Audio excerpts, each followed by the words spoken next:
And there's a place that I've dreamed of, where I can free my mind. I hear the sounds of the season and lose all sense of time. Feels like we're in a dream, you know what I mean. Right there, Cat McIntosh.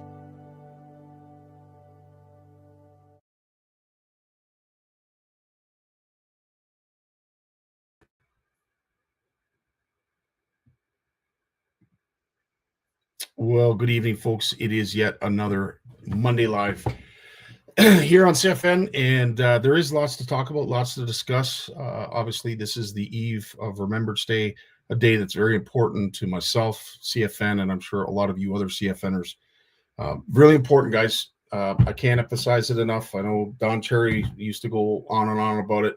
I think maybe it might the torch might be passed to us to spread the message, spread the word of the importance of the poppy. And it's not just to remember those who we've lost, but it's also to remember of those who are continuing to give their sacrifice and protect us and the rest of our country, whether it be overseas, here on our own ground soil. But at the end of the day, as I said, those who sign up for this, they're a special kind of breed of people. And I can't imagine what was going through the head of an 18-year-old back in the day when, they were sent off and felt no hesitation to do so, to fight for the rights for our country. And a lot could be said for, that time and that era. But at the end of the day, they all fought for the cause, and you know what? Good won over evil. Doesn't always happen, as we read in the news, but it's nice to remember a time that it did, and we're so thankful that they did, because if they hadn't, we wouldn't be sitting here talking. Likely, who knows what we would be doing? As I said, I can't stop thinking about it. Remembrance Day means so much to me, not just because of I had family that was involved. Because, I'm not 100% sure that I did, but there were talks when I was young, discussions around the dinner table.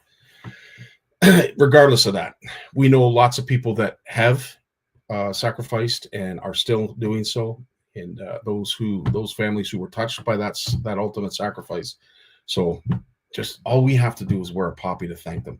I mean, we should be doing a heck of a lot more, in my opinion, but to show our respect, to show our gratefulness, all it takes is a poppy.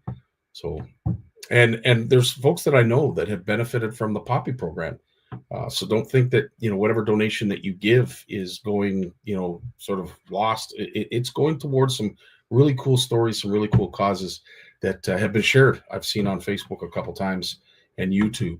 So as I said, it's a very important time of year. It's a very important day. It's a shame that it's only a day, in my opinion, but nonetheless, it is a time to reflect and be thankful for those who did make that ultimate sacrifice. Not just Canadians, but all folks around the world that just knew that what was going on was wrong and it needed to be stopped. And a lot could be said for that. A lot could be said for stepping up and doing what's right. And the thought that you possibly could have, perished by doing so. Again, I have no words, because no words can describe the gratefulness I have for what they've done, because I wouldn't have the pleasure of coming here and all the retreats that we do, as you saw with Horwood and Cat Mac. We're going to be posting some upcoming dates so that you folks know and can get signed up. But I'm really excited because both venues right now are at the halfway point of being booked. So thank you, CFN, for all that you do to continue to support what is a good cause. And that'll probably be the kind of theme that we're going to be talking about tonight, especially Jay and I. There's an interesting video that both of us talked about when we first went live, or just before we went live, that it's nice to see that we're all still on the same page. Those who want to see good want to support good. And we're going to get to that later, but lots to discuss tonight. Stephen, nice to see you, my friend. Always a pleasure to have you along. Tony, Lloyd's in the house. Erica's here with us. Joe's here. These are diehard CFNers right here. Gotta love them. Dean, you're the best, buddy. Gary, yes, sir. It was nice to feature your young lad, the Toothy Critter Slayer. It was awesome to see. Eve's in the house. How you doing, Eve? Brad's with us as well. There's a whole host of you folks here. This is awesome to see. Yeah, hopefully you guys are dealing with the snow. For those who are in, the snow squall bands, you know who you are. And it sounds like it's going to be a rough 24 hours with all of it is coming in.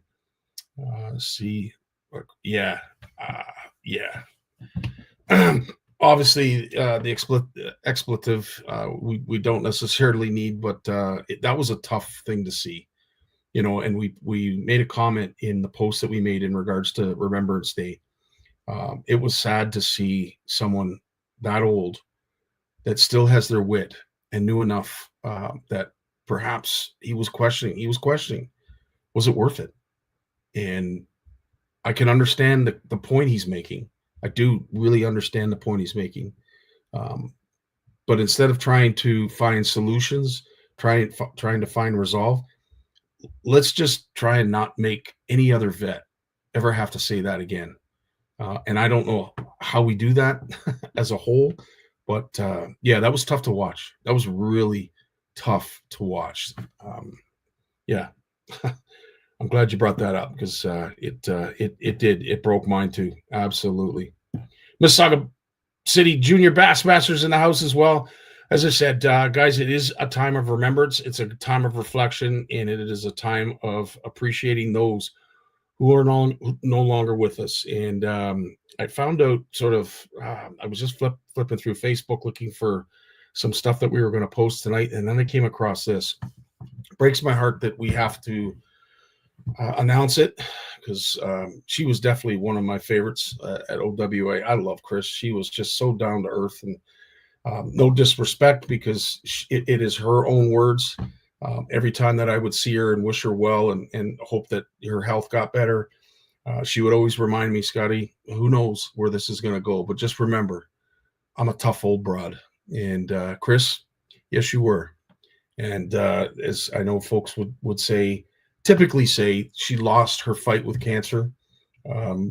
She didn't lose her fight, just cancer won. She put up a good fight, and it's a shame to say that, unfortunately, cancer removed Chris from our community, and she will be missed. She will really be missed, and my heart goes out for all of our OWA members. I know you supported her. It was always awesome to see you guys at the shows, supporting, carting her around, in the last couple of years. It will be tough not to see Chris walk through the halls or be wheeled through the halls at some of those upcoming shows in the spring. She was just a down-to-earth lady. I loved her to death, and it was unfortunate that I had to find out the way I did, but sometimes that's just how we are. We're just too busy, we're too distracted, we're too into doing whatever it is we're doing, and unfortunately we miss things like this, and it's really important. And I just want to take a moment and reflect on Chris McDougall, not only as an OWA member, angler of our community, but she was a tough old broad, and I am so honored to have known her, and unfortunately she will be forever missed. So Chris, rest in peace. Hopefully you catch a big one wherever it is you are, and you're having a blast, because we're all thinking of you and we're all missing you. So with that being said, as I said, a big shout out to all the OWA ladies who right now I know are in mourning. They love Chris, and I'm sure they are missing her just as much as I am. Again, there's lots of other things that I want to discuss too, but I will wait till we talk to Jay and Lawrence. So for right now, why don't we do the next best thing and bring on the one and only Lawrence Gunther right after this. What is Flash Boost? Shimano designed innovative Flash Boost technology. It keeps flashing, which attracts fish whether in a pause or while retrieving. The mirror plate, which is fixed by a spring inside the body, vibrates with the lure action to generate diffuse reflection. Even if you stop the lure action, the inner plate will move and continue to flash, giving the lure a sense of life and inviting a fish bite. This is Flash Boost.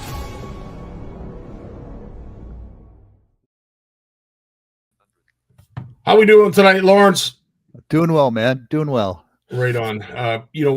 On the eve of Remembrance Day, is there any stories, anything that you've been a part of where it really hit home when it came to remembering Remembrance Day and having the need to continue to remember Remembrance Day? I guess, every 2 years, a friend of mine down in the States has this program where he brings people with disabilities together for outdoor adventure. And for quite a few of these, he asked me to come down and sort of help out lead the fishing activity, right? So I got to go out and meet a lot of people who had disabilities who love fishing. And many of them were vets and who had lost limbs and had other disabilities. And, I think especially around the Iraq War and then the Afghan War, and so many people came home with injuries. And, Wounded Warriors and all these organizations sprung up, and they realized that going fishing and taking people fishing is just, we all go fishing. And as soon as that boat leaves the dock or as soon as our feet hit the water, it's like everything behind us is a million miles away. And it's such a healing opportunity just to get out of your situation and go fishing. And I mean, I fished with people who had no arms, who had no legs, and they just got so much fun out of fishing. And we had such great times. And I just think, wow,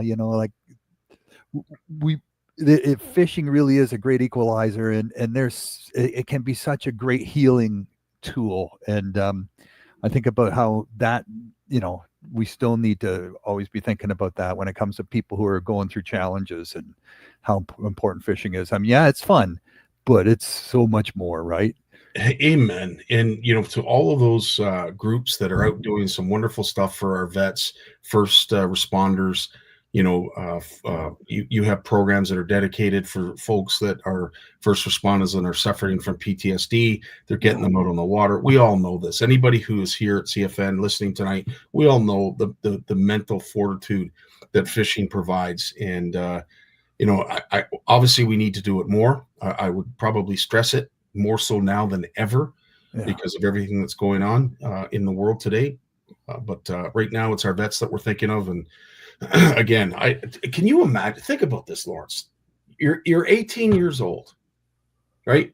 And all of a sudden, you take it upon yourself. I want to fight. I got to fight for this country. And you go through training. You have no idea what you're getting yourself into, other than it's war, and there's nothing good about war. No.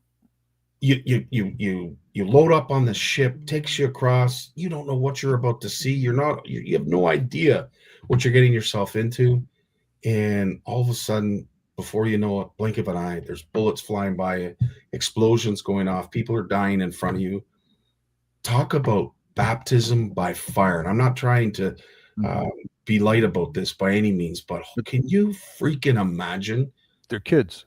Like the majority of soldiers are kids. Like we talk about child soldiers, right, in these African countries, and the horrific, news we hear about these child soldiers.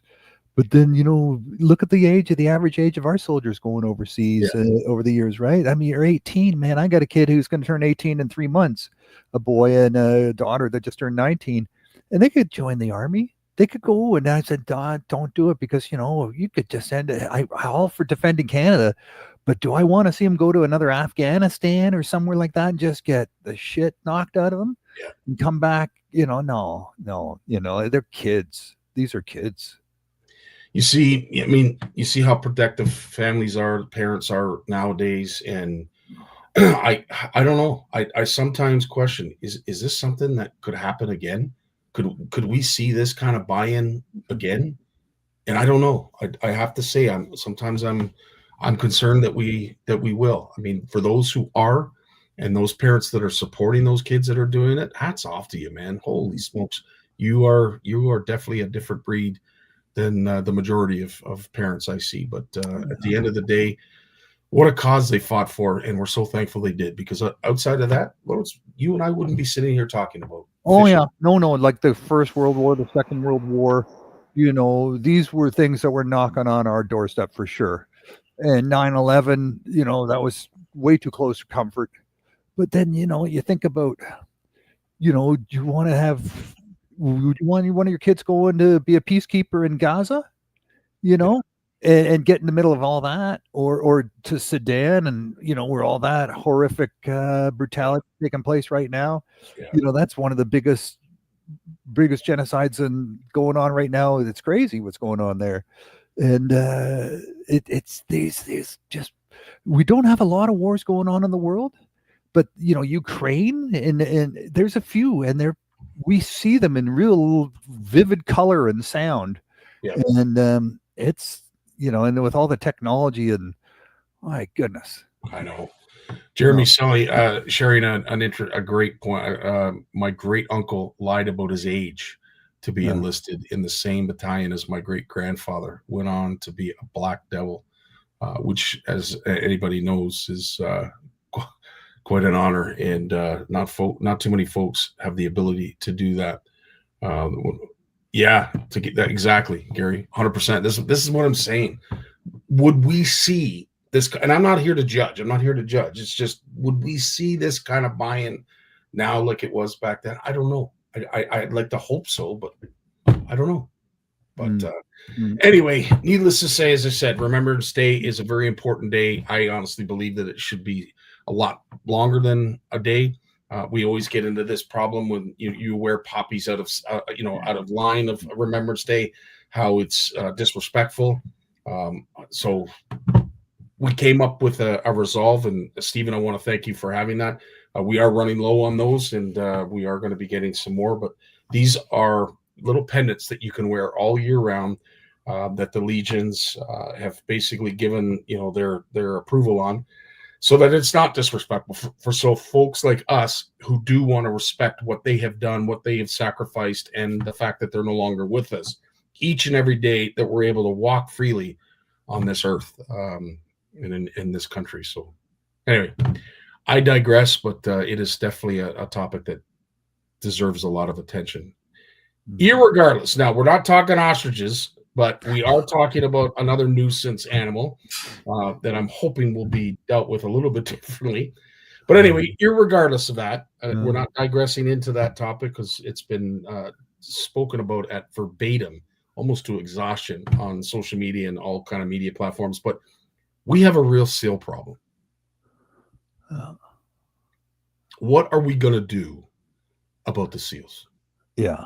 Well, this seal thing, these seals, man, these seals in like Eastern Canada, Western Canada, it's, there's a lot of unreported news and information about seals and their interactions and the role they're playing in the recovery or the demise of different wild species of fish. And it wasn't that long ago that we were, many people were campaigning against the seal hunt off the coast of Newfoundland, and that spread to Europe. And even though we never directly outlawed seal hunting, the Europeans said, no, we don't want your seals, and they're not coming onto our continent. And the value of seal pelts just plummeted to the point where no one goes out and harvests seals anymore. And they're not great to eat. They're not delicious. They're not yummy. Just flipper pie and things like that. People will eat it, but it's not, you got to develop a taste for that. And apparently it's not that easy to do. But so in terms of eating them for food or harvesting them for their furs, there's no market for their furs, and no one's really keen on going, lining up for seal tags to go seal hunting during seal season and bringing those home like they do deer and moose. So their populations are bouncing back, and we took the call off back in the I think the 70s or 80s, we took the call off the seal. So we used to hand out people, $5 or $3 for every seal head they brought in or whatever. That's gone. And then we made it, illegal, I think, to hunt seals in certain parts of the world. Yeah, there's that Mammal Protection Act, right? There's a mammal, and Canada signed it. We have a law saying you can't hunt these mammals off the coast of Canada, along the coast of Canada, unless you're an Indigenous person and you're hunting for your food. And so they're protected. They're protected, and no one wants them to in the first place. Really, they're not considered, prime food, and so their populations are definitely recovering.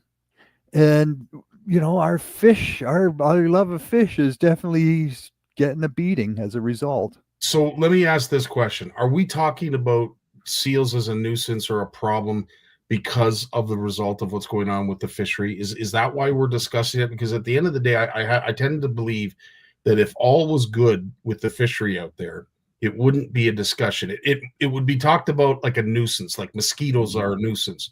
But to me, with the fishery I don't want to say it's critical. It's very fragile out there. We're trying to keep pods of orcas alive, so we want to make sure that everybody has enough food.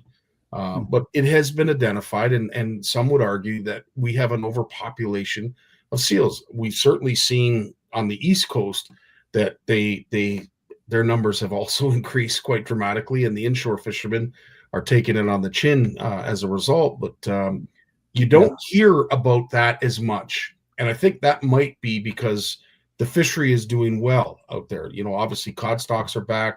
We're starting to see striped bass come up into areas that have never been before, the Atlantics and all this. At the end of the day, the East Coast fishery seems to be somewhat intact, whereas on the West Coast, we're talking about it because the fishery might not be as good as it once was. Would that be fair to say? Well, it might have been fair to say 2 days ago, but in the last 48 hours, there was a new scientific report that came out about the seals on the East Coast. Oh. And this report shows, after examining stomach content, that seals are in fact consuming 20 times more cod than are being caught by commercial fishers. 20 times more cod are being caught by seals than they are by commercial fishers. That's a number. Just that ratio, just that alone has really given fuel to the fishing union and the fishing associations and the processors and the commercial fishers on the East Coast saying, see, there's your evidence right there. Seals are taking down the cod, and the recovery of cod is being prevented, and our commercial fishery is being put at risk. And they are like in glee because they have evidence now backing up what they've been saying for, like many of them say, for generations. Interesting. So there we go though. As a recreational angler, let me, without being too brash, because I don't want to come across brash, as a recreational angler, why would I care? Yeah, well, fishing is fishing, and for when you have when they canceled the cod fishery in 1992, people pivoted. People who fish for a living, people who love fishing, people who needed to make a living, and much of it had to do with fishing, pivoted to catching crab. Like all of a sudden, crab became popular as a consumable. And no one had really paid any attention to catching crab. I mean, everyone was catching lobster, but the lobster had already been that was filled. Like there was no more room for more lobster licenses to be handed out. The coastlines were already peckered with lobster pods, and there wasn't really much opportunity to expand that fishery. But the crab fishery was wide open. So all these cod fishers, started going out, for 24, 36, 48 hours with their traps and coming back with $10,000 worth of crab on their boat. I'm talking 30 years ago. They were coming back with $10,000 worth of crab on their boat after 36 hours of fishing, and they were pretty happy guys. Well, those times are getting thinner and thinner, right? The crab population is not as strong as it was. It's reducing to the point where catches are being limited and dropping off. And so the cod fishery is the new thing. It's the new thing again. And that's the only real thing. It's the only real thing on the East Coast that's going to keep those communities together. Without cod, and there's going to be a lot of poverty and a lot of coastal communities that are just not going to survive. People are not going to have money, and if you can't work, you're not going fishing and hunting for either, right? Then you're going to have, unless you're just going for food, but forget about a recreational fishing and stuff.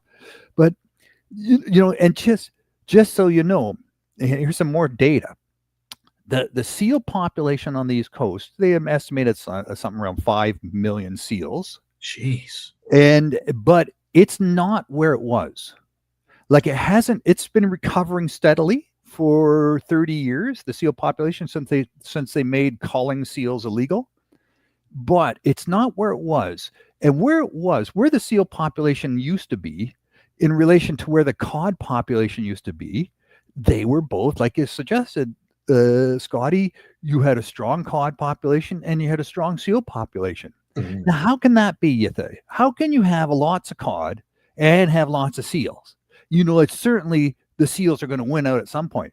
But then you look at you think about it. How many seal pups are being born by one female seal in a year? They have their pups on the ice, and then the ice melts and the seals pups come off the ice and have to fend for themselves. So they're having maybe one or two a year. How many when a cod lays its eggs, Mm-hmm. and they fertilize, how many baby cod come out of that one female cod? Not more than two. Yeah. More than two, right? No, So it wasn't a problem. Like the population of cod, was not being hampered by the population of seals. There was other things, keeping the seal population down, like great white sharks and competition for, coastal property, coastal, weiring grounds and so on. So there was things that seals had going against them, but they could never repopulate as quickly as cod could. So why we had the call is because we were getting better and better at fishing cod, and the cod numbers were coming down, and we didn't want to share them with seals anymore.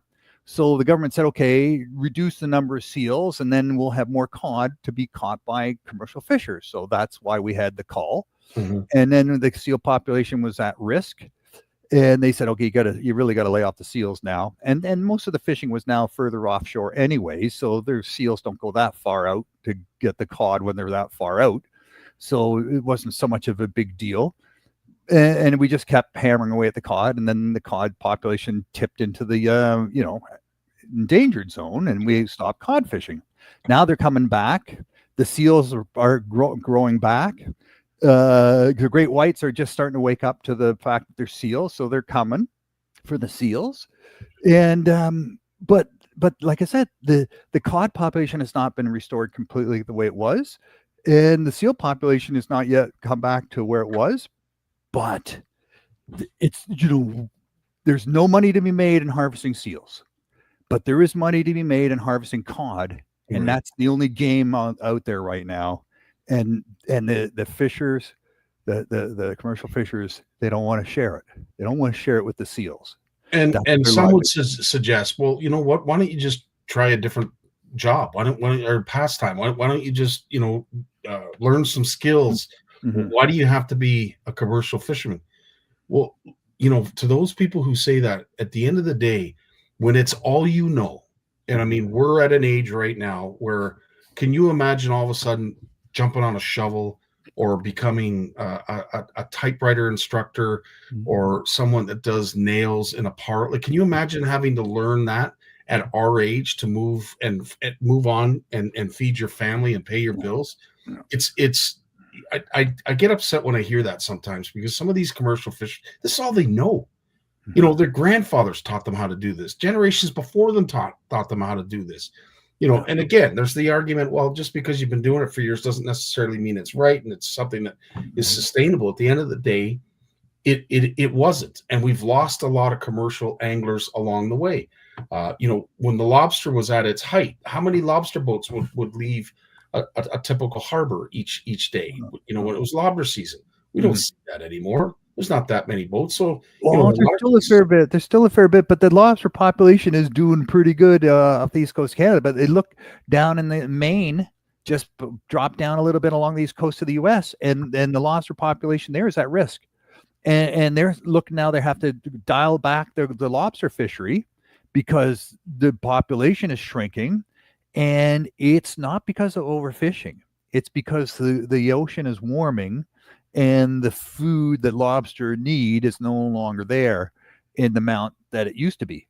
And now we also know that the scientists say that the cod recovery has been so slow because the food that cod normally eat is not in the abundance it used to be. And there's these little fish called capelin, and they're small little fish, maybe as big as your finger. That's the way I used to see them anyways when I had my cabin out there in the 90s. And this cod fisherman, he used to catch them with a net, and he would just lie them out on a picnic table and let the sun dry them for 3 or 4 days, and then he would just eat them like French fries because they were just so packed full of oil. They were it was just an omega-3 stick, super good for you, super healthy, and nothing wrong in terms of, there was no toxins in it, and he just ate them like French fries. So, just pick them up and chop them back, the whole thing, heads, tails, everything. Well, and we used to do the same thing with smelt here in freshwater, same idea, and I used to enjoy that. And of course, I was a kid at the time, so I didn't really know that we were having an effect on the overall population at that time. You didn't know any better. You just did what everybody else was doing. And now that we've spent some time with you and Jay and Jim, we've learned better. We now know better, and it's everything in moderation is a good thing. But we're not fertilizing our gardens with smelt anymore. Well, this is it, right? Yeah, exactly. But what the capelin population is going down, and no one knows why. But it is going down, and they think it's a product of warming oceans, and the food source they're looking for is they're being out competed for it. The zooplankton and phytoplankton. I'm not a scientist when it comes to that stuff. Maybe Jason can maybe speak to that a little bit, but I'm sure maybe this is out of his wheelhouse too. This is little fish on the east coast of Canada in the ocean. But if anyone has some information on that, but that's what the scientists are saying, is that the real threat to cod off Canada's east coast is not the seals, it's the capelin. And if they don't have enough to eat, they're not going to grow in numbers, and they're not growing in numbers as quickly as they should be. And we've been scratching our head about that for like 15 years now, and it turns out they're just not getting the capelin, and the capelin numbers are going down, and that's holding them back from that population from really taking back off. It's been 30 years no one's fished cod seriously, and their numbers just slowly, ever so slowly picked up, but enough to support a small fishery. But then you layer on top of that the seals coming at them, 5 million seals, and there's a lot of people who have issues. And look, and don't let people say it's the commercial fishing. And it's how we do commercial fishing, because we just have to look south of the U.S. and they've changed their rules. They've changed the way they do it. And I've talked about this again about catch share, and how every commercial fisher now on the east coast, along the coast of the United States, they get a share. They don't get a number that they have to reach. They get a share of the harvest, and they can go at it whenever they feel like it. And if they want their share to grow, they fish less and let the population get larger, and then their share represents a bigger chunk of fish. Mm-hmm. And they're much happier. The commercial fishers in the United States are doing way better than they ever have. And the populations of fish have been growing so much that they are now catching more fish than they can sell in the United States. They are catching more fish than they can sell. Their populations are doing so well. So we can do that too. We can do that here as well. So it's not commercial fishing is bad commercial fishing. No. We're dealing with other things. We're dealing with climate change, global warming, oceans warming, seals that are recovering and looking for food from an ever shrinking food base in our ocean. Yeah, it's so true, and again, it's all a delicate balance. There was an article that was shared, and to be honest with you, I've been kind of waiting for something like this to be posted. And it was posted by a gentleman by the name of Matt Maddock. Not really sure. Obviously, he resides in Michigan, but he makes a claim that another scam: Michigan commercial fishers can't catch walleye, but Canadians catch 14 million pounds of it and sell it back to us at $8 a pound. He goes on to say that for the amount of stocking that we do and this, that, and everything else, how is it that we're allowed to still commercial fish and yet they have limits or they have restrictions? Oh, yeah, they talking Great Lakes, Lake Erie? I would imagine it's Lake Michigan that they're talking about. Yes. Oh, I didn't know there was much of a walleye fishery on Lake Michigan. I didn't either. But to that point, and again, not to talk about this article directly. Yeah. But that argument can be said. Like you see the level of stocking that goes on the American side, right, wrong, or indifferent. There's a lot of fish that are added to our fisheries because of our Americans, and there's a lot of money that's wrapped up in that. I've always been sort of hesitant to talk about it on Lake Erie when it comes to commercial fishing because there is, in my opinion, an imbalance. Now, a lot of those fish are caught by Canadian commercial anglers and then sold back, as said here, at $8 a pound. It's certainly not what they're paying for it in the store. So somebody's making money, I'll tell you. But at the end of the day, for the amount of effort and money that is put into the fishery from a U.S. standpoint, they do have a bit of an argument. In my opinion, they do have a bit of an argument. Well, look, maybe so. Maybe Ontario's been resting, and taking a bit of a hands-off approach on that for too long. And I have some news on that I'll share with you in a minute. But remember, every spring, when the scientists sit down and submit their reports on the stock availability and the stock status of the perch and the white bass and the walleye on Lake Erie, they then divide up an international body of policymakers. They decide, okay, each region around the shore of the Lake Erie gets so much quota based on the commercial fishing history and activity, and vast majority of the quota of walleye being caught on Lake Erie are being caught by U.S. commercial ships. It's not, and perch too. Yeah. So we get a bit of the quota, but I don't know if we get a quarter. I think we might get just a little under a quarter of the quota in Canada. And yeah, maybe we haven't been put enough into it. Look, we haven't spent a freaking dime on processing walleye, on providing docks and slips and launches and support infrastructure for commercial fishing boats. We haven't spent anything since the 1970s. And Doug Ford, far back? Yeah. Everything's totally deteriorated. Everything's totally deteriorated and totally out of step with what we're doing now. Doug Ford just announced $10 million to rebuild some of the infrastructure on the Ontario side of Lake Erie for commercial and recreational anglers, so that they have places to put their boats, places to process their catch, places to fix their nets, places to keep their ice, all of that stuff, right? Places to process fish. It's badly needed. And thank goodness we're waking up to the fact that we've got this huge bounty of fish out there and we've got a stake in that pie, but we also need to, support the fishing community, these coastal communities, so that they can actually make use of it, right? And prosper from it, and not just do it half-ass with busted technology and busted infrastructure. So you know what, we're waking up to the value of this, and it's super important. It's jobs. Absolutely, it's jobs. It's jobs. Yep, absolutely. And I will also say too, we might want to consider doing this sooner than later, because as I said, with the number of walleye out there, and just like the same problem that the cod are having out east with the capelin, the walleye are having the same problem with perch out in Lake Erie.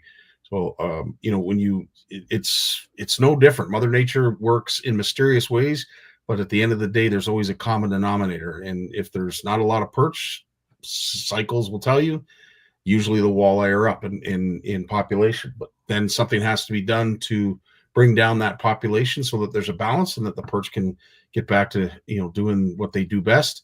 And so you have that balance. And right now, I would almost say that there's an imbalance to the number of walleye and perch in Lake Erie. So to your point, hopefully we get doing and whatever it is sooner than later, because at the end of the day, there might not be many perch left if we don't. Well, the other part of that Doug Ford announcement is that is also supporting the science, right? Yes, and there's a webinar coming up, I think, in 2 weeks from the Ministry of Natural Resources, and they're going to explain how they look at fish larvae as a way of forecasting the health of fish populations just by looking at the larvae, the baby fish, and how they do it, and that's good. That's your indicator of what's coming.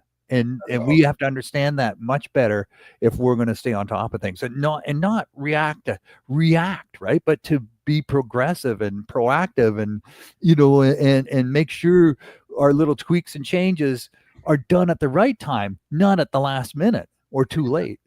Amen. It's pretty cool. There's some good news coming out of the Great Lakes for fishing and fisheries, commercial, recreational. We are riding a pretty good wave right now, I think. And man, oh man, but who's talking about it, right? When do you see it in the news? When are the celebrations going to start taking place about what's going on?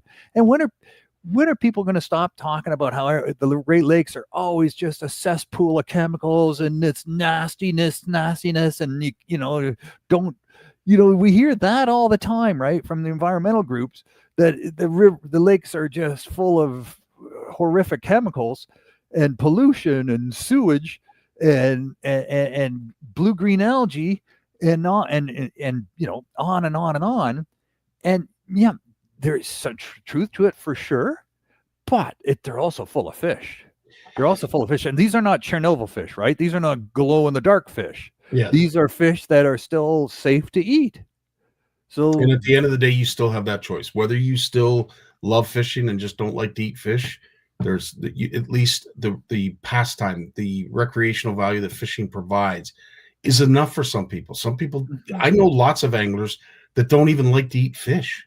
That's a lot of people who don't like to eat fish. Right? There's a lot of people out there that love the fish that don't like to eat it. Yeah. I'm actually surprised sometimes when I hear that. But at the end of the day, fishing is our pastime. It is something that our forefathers fought for. Yeah. And you and I, Lawrence, will continue to talk about it each and every time we get the opportunity to do so. Yeah. In the meantime, I want to wish you a great week. Happy Remembrance Day.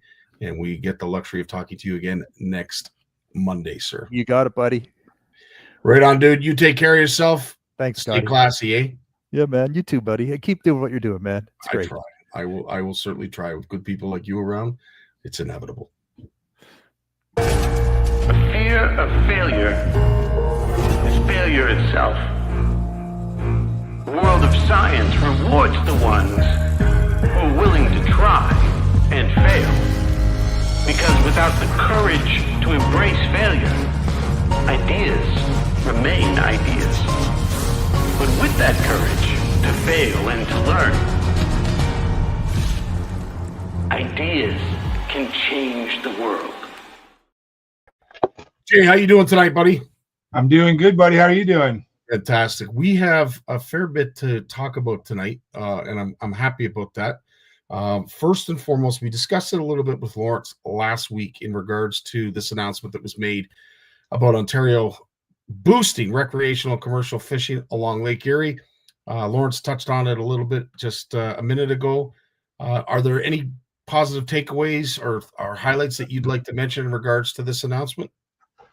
Well, this is big news for me locally here. Port Dover is one of the major hubs of commercial fishing on Lake Erie, and there's a lot of hype locally that this is happening. So $10 million is going to go a long way, and the local council is happy. I know the local fishers are happy. So this is big news. And I was listening to you and Lawrence talk. I think that it's there can be some controversy around commercial fishing on Lake Erie, but let's face it, it's a major industry for a lot of these small towns. And I hope, for the sake of some of these longtime commercial anglers and production facilities, processing facilities, that it continues. Like I would never be one to lay claim and say we got to get rid of commercial fishing. I think we have to do it ethically. I think we have to, as Lawrence said, we have to listen to the science. And I'm really, I was taken back when I heard Premier Ford talk about that was the most important aspect. We're listening to the science. It's not often you hear politicians talk like that, and certainly refreshing from where I was sitting. I don't know about yourself. Yeah. Because at the end of the day, you're the one that's collecting all this science. So it's nice to have someone backing the work that you're doing.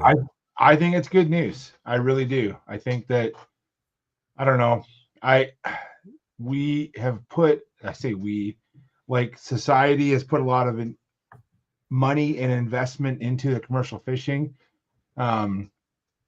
You know, and not just commercial fishing, but I was up and I had a really cool trip.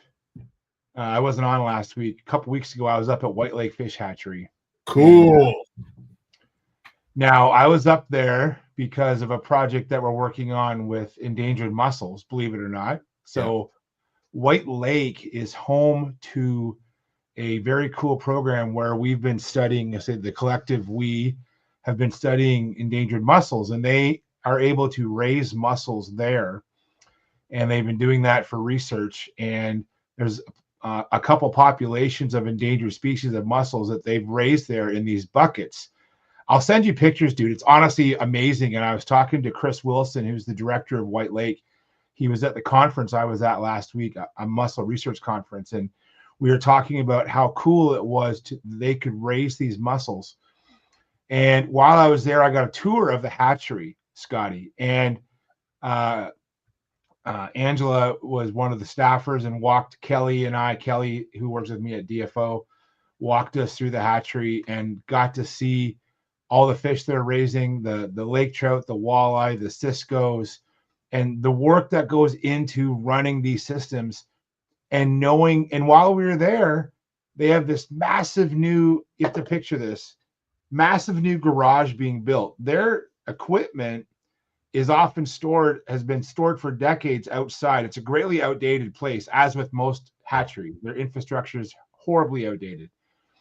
And they're building this giant garage that they can keep their hatchery trucks in so that they don't have to, you can imagine if their trucks aren't stored properly, the hoses break down from UV, all these things happen. Now these things can be stored long-term. This major reinvestment in fish hatcheries, this major reinvestment in commercial fishing. And I think that it's just great to see the province put money back into our fisheries. That's what it is. Yeah. It's honestly awesome. Cool to see. I enjoyed my visit there. It was great. Yeah, really did. To a certain degree, and again, I'm not trying to judge, but in a lot of cases, it was always, in terms of what I saw, is, do we have to put money into fishery? Like, I hate to be dramatic about it, but what is it that we want now? Like, you guys want, you want to redo a pen? You want to upgrade your hatchery? Like, do we really need this money to go in? That was sort of the theme, if you will, over the years that I experienced, especially in the mid to late 90s, early 2000s, that, you know what, we have better places to put our money. It's nice to see that we're coming back around and we're starting to invest in what we love. I think it's awesome. Yeah. And we could talk about reinvestment in fish hatcheries, and that goes right back to the anglers. Yes. Like that's why the hatcheries exist. Like, and we have hatcheries now. There is some hatcheries like Codrington and at White Lake where they're doing research in those hatcheries, but that research also benefits us too. So they're raising fish for us to catch. They're also conducting research to make our fisheries better. So there's sort of that sort of sport fishing side of it, but also that research side, but it all comes together. And seeing that reinvestment in these hatcheries to improve their facilities, that's huge. And I may not always agree with what goes on with our government. That's all levels, but boy, to see that happening is great. And it made me just feel great as an angler to see all that going on. Ah, that's cool. Thanks for sharing that. Tony's asking, what is this White Lake? Probably not the White Lake past White River. It's Sharbet Lake, isn't it? White Lake Hatcheries. Yeah, it's actually, so it's called the White Lake Fish Culture Station. It's on Highway 7. It's just before Sharbet Lake. So if you're driving from Peterborough, it's hilarious. I've driven past there.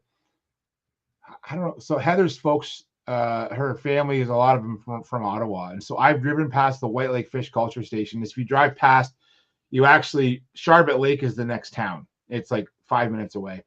And I've driven past that White Lake Fish Culture Station probably 30 times in my life, never stopped in to see it, nor had a reason. I don't think we should just show up unannounced, right? It's not like it's a tourist stop.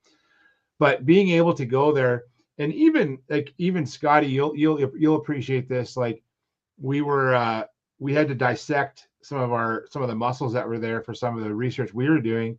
Dude, they had not just the facilities there, like the tanks and the troughs, they had microscopes. Like we could just jump in their lab and work on stuff there, and hearing about some of the great work that's been done there over the years, because a lot of the people that work there have been there a long time. Even some of you might know Pam. She's an avid angler. Her and her husband fish a lot of tournaments in the east side of Ontario. She works there. I walked in the office and there's Pam, and she didn't expect to see me, nor did I expect to see her there. And she was on her way out to deliver some fish. I just felt sometimes you just feel at home in some of these places that you go to. And I really felt at home when I walked in there with everyone there. And then to see Chris Wilson, the director, at the conference last week and continue those conversations. In fact, the one night after the conference, we all got together for a few beers and to chat with Chris about the fish hatchery and the programs going on there. I think it's just, yeah, exactly. It's a great, we call that enabling, George, great enabling for that to happen. And actually a good friend of mine is now one of the directors of fish culture for Ontario. And I know that he really prides himself on providing great fishing for Ontario anglers. It's fantastic. I loved it. I love that visit. Awesome. So it's awesome to hear that biologists and anybody that's working in a hatchery and is being paid by the government to do so is an angler first. I think that is very crucial to the success of our fisheries. Obviously we hear it from George, we hear it from you and the entire Barnucz family. So the buy-in is there. And I tell you, the appeal from anglers who aren't necessarily involved or have never helped out or done anything, we appreciate that you guys do. So again, I want to share this. This is really cool. I had no idea, and it's going to be Trout Tuesday tomorrow, so I thought it was apropos to share this, but I absolutely had no idea the science behind the differences in rainbow trout. Good morning. We wanted to show you a couple of our rainbow trout here. So all three of these fish are rainbows, but they're all very different. We've had a lot of questions about these blues. They're a very unique rainbow trout, but they are a rainbow trout. The reason they end up blue is trout have two different chromophore cells, or basically their pigmentation. So a regular trout has the gold and the blue chromophore cells, so together you get a nice shade of green, like this beautiful fish here. Well, there's a genetic anomaly where they'll be deficient in one or the other. The technical term, they'd be leucistic. It's similar to an albino. So the blues are deficient in the gold pigmentation, and the gold are deficient in the blue big pigmentations. So you get these beautiful colors, and obviously we bred them and exploited that way to make some fun and unique rainbows for your fishing pond. Now don't worry, these fish aren't dead. I got a drug that knocks these fish out so we can handle them and spawn them. So there it is, blue rainbows, gold rainbows, and a good old-fashioned regular rainbow. Thanks for watching. Thanks for sharing that. He does quite a few other videos as well that we'll discuss throughout the course of the rest of the year. So informative. Again, I obviously knew it had something to do with some kind of chromosome and a pigment, but the way he explained it, bang on. Yeah, I thought that was great. It's funny, the golden trout in the U.S., a lot of the trout fisheries around the Great Lakes, but especially in the Midwest, when you have a lot of these trout fisheries that are tributaries of the Missouri and tributaries of the Ohio, where there's enough cool water to sustain trout, but not to raise trout. These are put and take fisheries, and golden trout are often stocked and quite prized among trout anglers. And I've never caught a golden trout, but I've seen them caught. And even in Ontario, those pigmentations still show up from time to time in the fish that we have. Remember, all rainbow trout, they're not native to our side of North America, right? They are native to the Rockies and the west slope of the Rockies, to be precise. So they're Pacific drainage fish. But through breeding, some of these color morphs show up, and they're quite prized among anglers. You know, I guess we're lucky that we get to fish for a lot of naturally reproduced, you know, steelhead here in Ontario, and we can debate about whether they're actually steelhead or not. That's another show altogether. But these golden trout and blue trout show up in some of these fisheries, and a lot of anglers prize them. They're pretty cool, to be honest. Amen. No, truly something. I thought I knew, but until he mentioned it the way he did and explained it the way he did, then I became, oh, well, I didn't know all of the details. So again, we're going to be sharing some of Henry's stuff throughout the rest of the year, just because he goes into great detail. And if you're a hatchery junkie like me and love seeing this aspect of how our fisheries exist and are maintained, we're going to be doing a little bit more of that via CFN and CFN Live. Jay, did you want to talk a little bit about Remembrance, or is there something else that you wanted to talk about before we move on? You know what? We could talk about that, but yeah, we should talk about, geez, there's a lot been going on over the past week. We have, well, let's talk about this first. I'm going to share, we'll talk about, we'll talk about that. What is the significance of this, Jay? For those who don't know, what is the significance of this? So I haven't been following this too closely because it just screams negativity to me, but this is a picture that was taken by an angler, and that piece of kayak that's in the back of this boat, allegedly, and we'll use the term allegedly, this angler has been using a boat to fish in kayak tournaments. So now how this happens in kayak tournaments, anglers can launch wherever they want, and you take photos of your fish caught in the kayak and enter them into the tournament. And so this angler allegedly is using this chunk of a kayak, placing it in their boat, and has been taking pictures of smallmouth, just like in that photo, on this piece of kayak and entering them into kayak tournaments. So in a kayak tournament, you don't have to, like in a bass tournament, you have to show your boat is typically inspected. You all launch at the same location. Your boat's checked for the live wells, make sure there's no fish present. Your safety gear's checked, all those kinds of things. In a kayak tournament, that doesn't happen. It's assumed that you have all those things. And in fact, it's policed by other kayak anglers on the water. So if I see someone out without their navigation lights on at a certain time of day, I can turn them in. If an angler is fishing in out of bounds areas, I can turn them in. If an angler is, in fact, you're expected to. If you don't report a violation, you are as guilty as the person involved. That's typical of all tournaments. If an angler is fishing in an out of bounds area, I'm obligated to report that. So in this case, this angler, and that boat, from what I understand, is rigged up to be a river boat. So this angler is fishing in, I believe that boat actually has a jet motor on it. Yeah. And so they're angling in the smallmouth rivers in the east, like in the Susquehanna, in similar rivers. And so this angler's been winning money in kayak tournaments, posing as a kayak angler. Can you believe this? Like, I find it comical because you'll hear a lot of the boat anglers make fun of the kayak anglers, and yet hear someone in a boat posing as a kayak angler. It boggles my mind. And we don't need any negative press in the fishing world. Good Lord, there's enough of it going on. But this whole story just has me just shaking my head, just literally shaking my head. It was the reaction I had. Like and in one of the comments, it was suggested that you can't rely on the honor system anymore. No. And isn't that crappy that we're down that rabbit hole, that we can't use that as part of the rules anymore? Like, yeah, it just blows my mind, man. I don't even know what to say.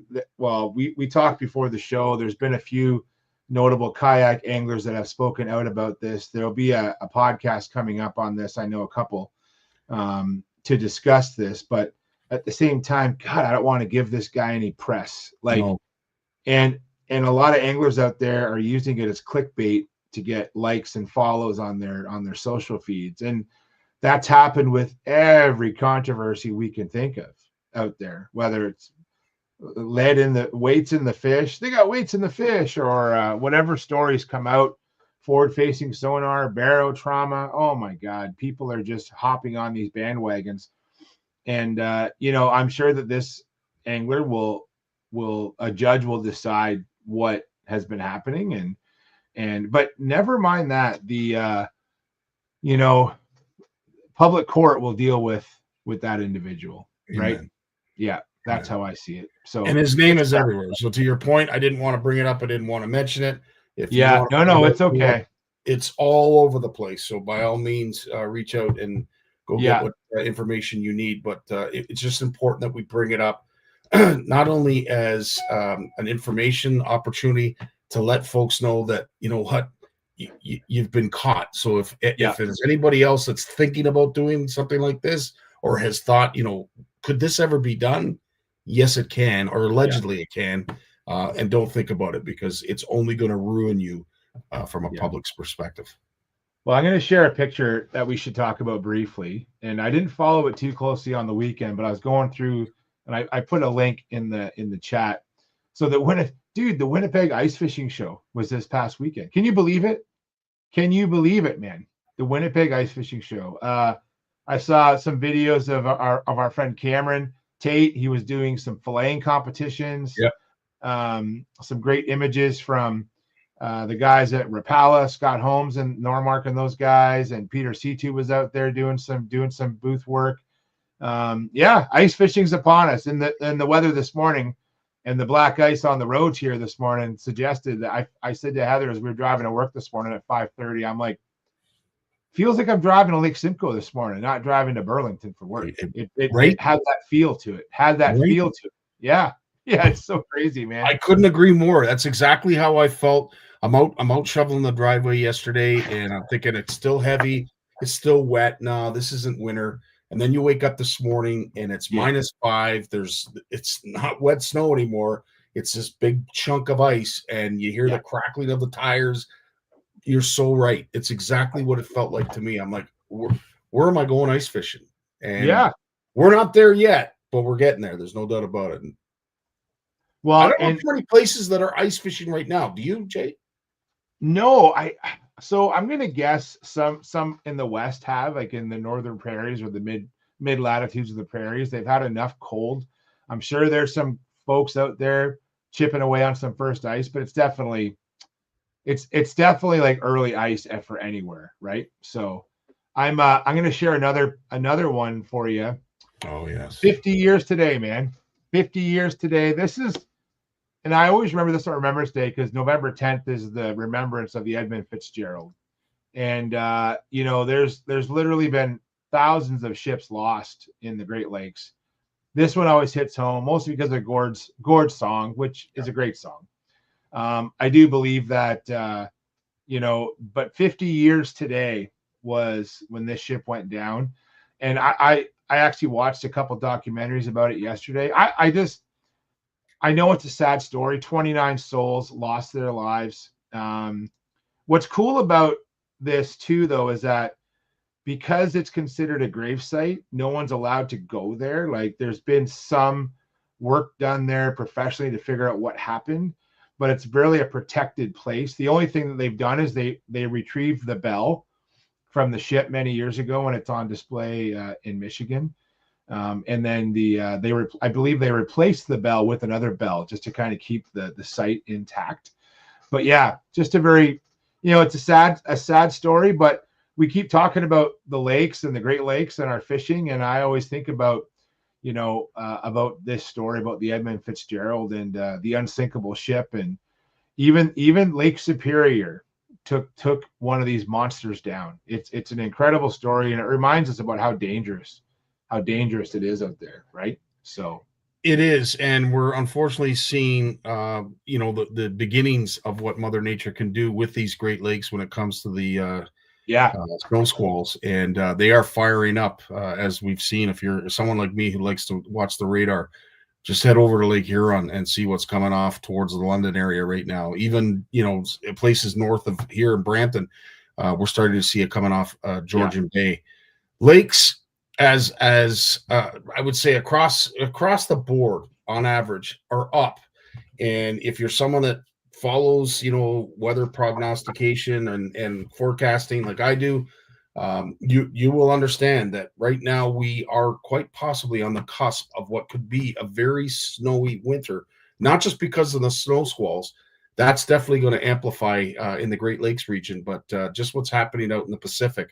La Nina is dying, and we are getting sort of a stall in the Pacific currents. And what that does is it lowers the temperature of the Pacific, and it allows a lot more colder air to filter down from the north, and it creates just a river for these Alberta clippers to keep passing by. So they're anticipating an awful lot of snow in the Great Lakes area and some other areas in Canada. But definitely it's interesting to see how powerful Mother Nature can be around the Great Lakes. Yeah, the long range forecast it's pretty much after today and tomorrow it creeps back up to seasonal again around that sort of 7-8 degrees. And we shouldn't see too many, like in Southern Ontario, we shouldn't see too many nights below zero for a while. It'll be close to zero, but not like we've seen last night and tomorrow. So we shouldn't see a lot of lake effect snow, but we need those temperatures to start to stabilize those lakes, because those lakes are so warm right now that as much as I want them to freeze over selfishly to go ice fishing, but man, just to stop the snow machine, because I feel bad for these folks. They literally get trapped where they are, and it's dangerous, and all like lives are lost because of people don't want to drive. So you know what? I just hope that we can get these sort of seasonal or slightly below seasonal temps to get those lake temperatures down to where they should be, because we've been riding high on lake temperatures for a while, and until they cool down and until the lakes lock up, we won't see an end to the lake effect snow. So it'll be interesting to see what happens. But Scotty, now that we've had some weather, boy, the temperatures are dropping fast now, like the water temperatures. I was talking with a buddy on the Grand River. He was doing some late season largemouth fishing on the weekend, and like the water temperature was in the high 40s. Like that's a major shift, dude. Even around here, like, man, all the we put all the other stuff away, man. Like it's all getting packed up. In fact, there's some shit outside that's in the snow that I'm a little grumpy about that I should have put it away sooner. But I'll deal with that on the weekend. But yeah, it's we're getting into steelheading mode and ice fishing stuff now. It's like literally that time. It's a good time to get focused on that, because it's going to be here before you know it. And for you, like I think of you, I think of Christian, who was out there. It's this time of year where you have to be a dedicated angler to still be out pursuing your passion. It's not great weather. The wind kicks up. It's cold. You're dealing with the elements, but it can be the most rewarding. And for someone like you who just relishes in this kind of weather and this season, for some of us who are in transition, I can see that you get excited about, the steelhead season and the potential of ice, first ice and all that. So I love it. I love seeing that, because not all of us are weather fishermen. You know what I love it when the weather goes crappy, man. Yeah. Like I really do. Like it's kind of a sadness in a way, because you got, as long as you're dressed for it and prepared for it, so in the fall when it comes to steelheading, I don't like it when it's really nice in the fall, because it keeps people coming out. Yeah. I think I enjoy the solitude of it, getting back in the bush, and the steelheading that I do a lot of, and Trevor does a lot of. It's a lot like deer hunting. We're often in these remote places by ourselves or with maybe one or two other guys, and we're hunting these fish down. Like we're walking miles and covering a lot of water. It's very similar to hunting them as opposed to fishing for them. You know what I mean? And you know, a lot of steelheaders, you know, you hear stories about, and it's great steelheading, man. The Saugene's great steelheading, the Maitland's great steelheading. But a lot of times, some of the community holes, boy, you have to go at stupid o'clock or the night before to get a spot and stay. You're standing in the same spot for hours just before you can fish, and that's not my style. I never really liked that, and I'd rather take my chances being on my own somewhere. But what's nice is when you get these cold temperatures, it only fair weather anglers go home. You got it to yourself as long as you're prepared for it. So yeah, we spent time getting rid of we're getting all the stuff out, like the Gore-Tex gloves and the merino wool layers and the merino wool socks. And in fact, a lot of the stuff I wear steelheading, I also wear ice fishing. So it's just a whole switch over of wardrobe. So George, I'm telling you, George, in the wilderness of Southern Ontario, I can take you places where you won't see another person all day, but you better. The one thing I tell people, make sure you pack water, because I'm walking you. I will walk you like a dog, and you will be tired. You will remember the day I take you steelheading. Whether we catch them or not, we are covering ground. That is for sure. And you will be tired. Absolutely. That's awesome to hear. Before we go on to our last topic that we'll probably spend a little bit of time on, and we'll share the video that it basically enlightens us and advises us of how we should be acting. Is there anything else that you wanted to talk about before we move on? No, man, that's good. That was all my sort of big hits for the week when I was thinking today about things that are going on in the fishing world. So with this being said, and I saw this video, and Jay, before we went live, mentioned, you know, there's a guy down in the States that there's a video that he made, and I knew exactly who he was talking about. I knew exactly the video, because at the end of the day, this literally is probably the best advice I have heard lately from any angler. It doesn't matter what his background is, how many championships he's won, how many checks he's cashed. At the end of the day, we need to listen to this gentleman, because he has an incredible message for everyone.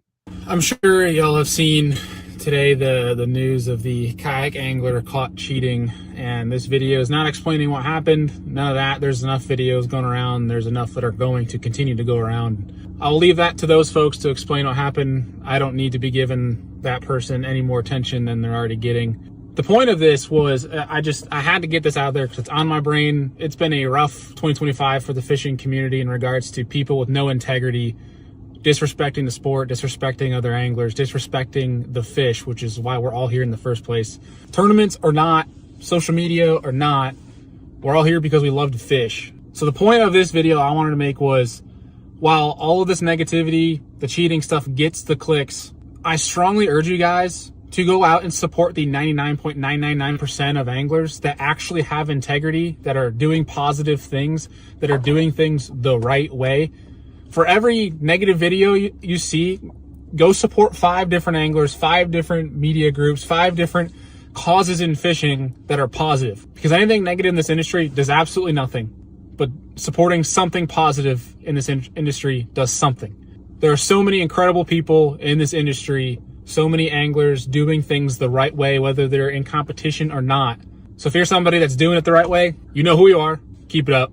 Do not let this stop you. That'll be all. Great message. Bailey couldn't have said it better, man.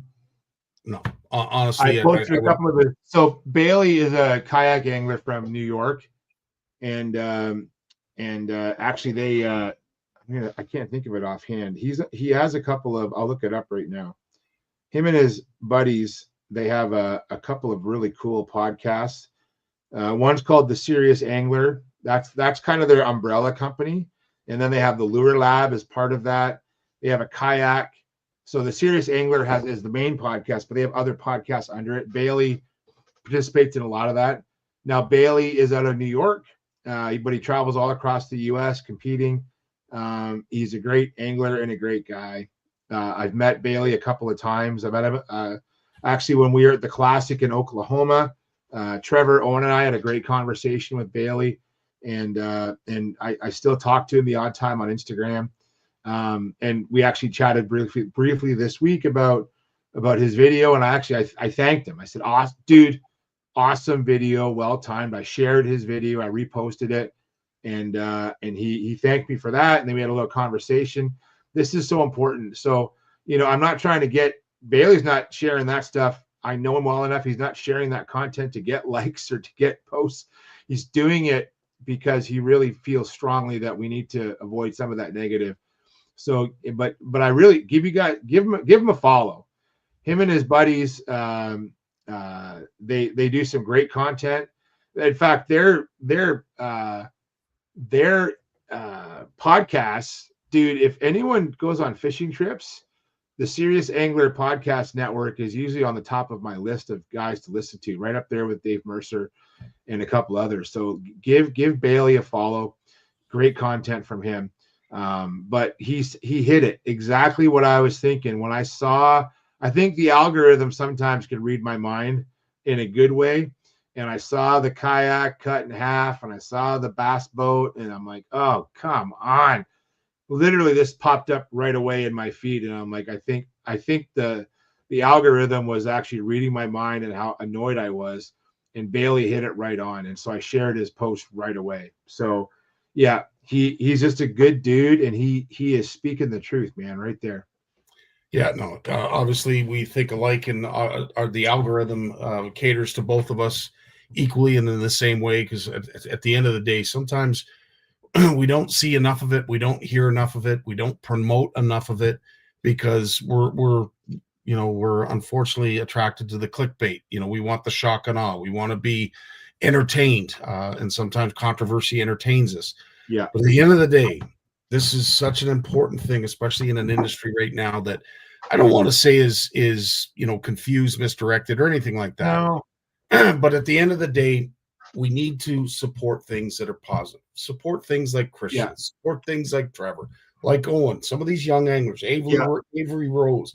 There are so many young, youthful anglers that need the support, that carry the passion at a very young age, that we truly admire, and I get inspired by seeing it. When your son gets up, when Christian gets up and does these sessions, where they're talking to people, describing a bait, that, I just love it. And we will certainly do our best to adhere to what Bailey has advised us to be and strive to be. So, again, I couldn't have thought of anything that was more encapsulating than that. Bailey, thanks so much for sharing that. That was awesome. Yeah. And I think it's just, I think on that too, like, I think that it's so good that there are anglers out there who recognize the good in others, and I think some of us are just tired of the negativity, and there's so many good things to be positive. There's not a lot of negative, man. The negative is so small. Like, it is a percentage of a single percentage. There's so much positive to be proud of out there, right? Amen. One thing I'll end with is I had the pleasure of going up to Sir Sanford Fleming College with Trevor and his buddy Nolan Isaac last weekend. And so, dude, not a lot of fishing's been going on. We've been doing like everything else but fishing. Yeah. But it's all fishing related, but it's not actually lines in the water, man. So actually we did a tour of Fleming College. So Trevor it's on his short list. I'm not going to say he's going to attend there, but it's on his short list. He's applied to universities and colleges. He wants to follow in mom and dad's footsteps, and which is cool. That's awesome. But never mind him. When I was there was just a lot of great young high schoolers in the classrooms, going through the open house, talking to the instructors, talking to other students. And it just felt good. Felt good to see all these young people interested in not just fish and wildlife, like, heavy equipment, drilling, all the things that are part of our natural resources that are important, not just fish and wildlife. And so just and just a good vibe. Like when you walk through there and all the people from the programs are happy to see you and talk to you and share their experience with you. And yeah, it was great. It was great. And you know, and all the open houses, they're all like this. But going back to, you know, where Heather and I went to school at Fleming, and just to see and none of the instructors are there anymore that had me. They're all retired smartly. Yes. But some of the guys and girls who are teaching there now, they're people that I know because we all work. It's such a small world, right? So we all know of each other, and it was great to catch up with them. And then, but to hear the boys and some of the girls there talk about, ask the right questions, and yeah, they have stuff to learn, but they're so keen to learn it. You know what I mean? So yeah, we're in a good place, buddy. It felt good. Felt good seeing all those young people there. Really did. Well, again, thanks for sharing that kind of positivity, that kind of warmth that you get when you hear stuff like this, because it is the next generation that is going to carry the flag.